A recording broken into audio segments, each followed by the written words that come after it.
Ladies and gentlemen, it's time for our ANZAC address.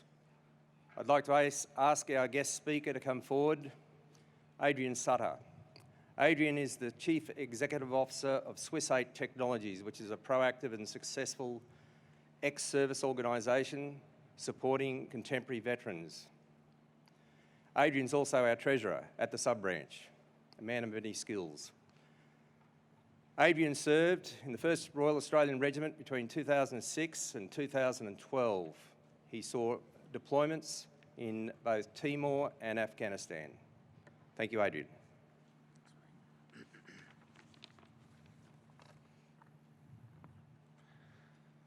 Just before dawn, on a Sunday much like this one, the 25th of April, 1915. Young Australian and New Zealand men sat nervously in wooden rowboats, preparing to storm the beach at Gallipoli. This was not a scene from a Hollywood movie. These boys were young. Some, like James Charles Martin, as young as 15. They were nervous, they were anxious, they were scared.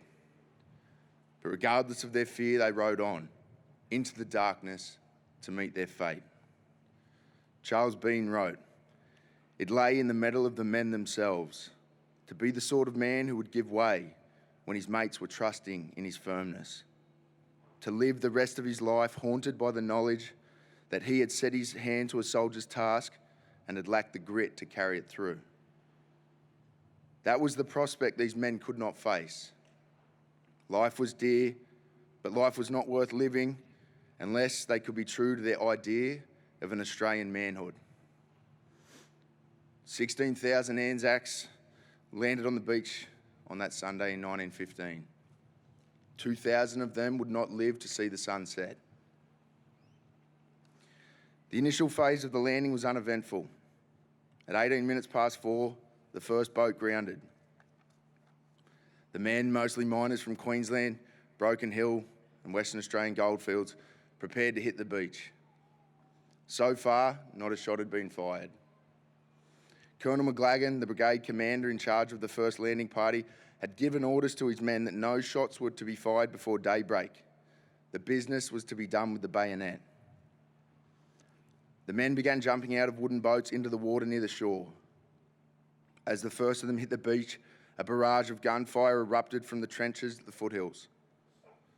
Bullets struck rock and stone, exploding like fireworks as more and more ANZAC boats hit the shore. The men didn't wait to be shot, they rushed straight up the steep slopes. Turks in the trenches facing the landing had fixed their sights on the incoming boats, paying little attention to the ANZACs rushing the beach. Before they had time to realise, a wave of ANZAC troops was on top of them. The Turks fled, unwilling to chance the bayonet.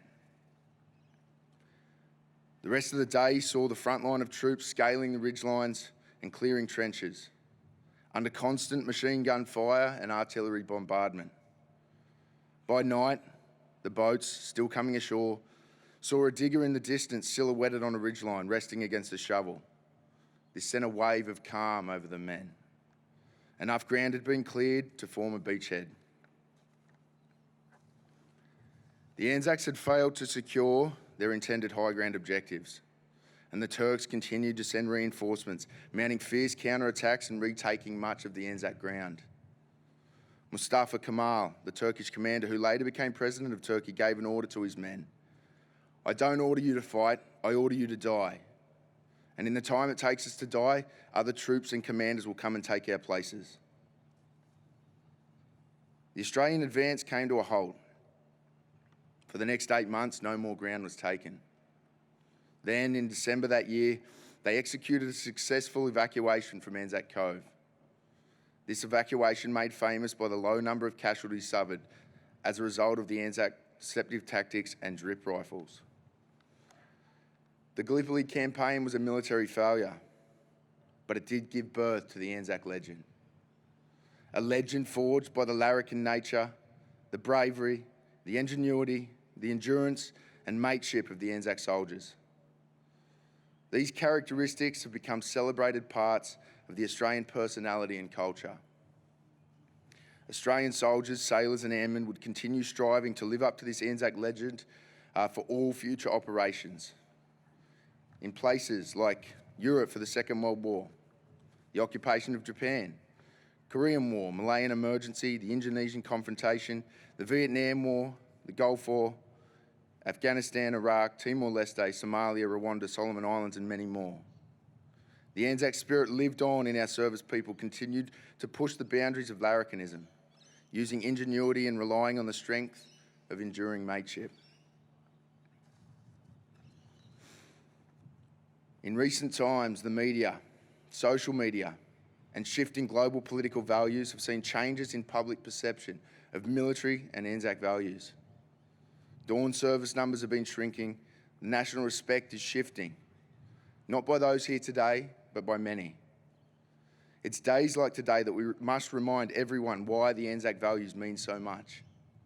To me, to the servicemen and women, to those attending this morning, and to many Australians.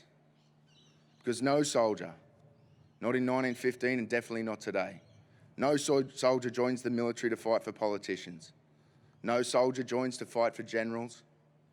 We do not choose the wars nor the enemy. We choose to serve.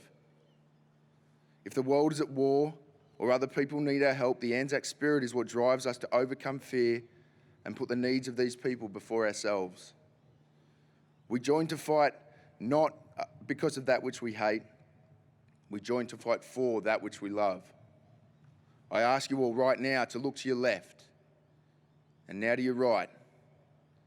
That is who we fight for. We fight for our families. We fight for our community. We fight for the Australian way of life, and more than anything, we fight for the mates by our side. With so much at stake, we often fight with fear in our hearts, but we fight nonetheless. This is the ANZAC way.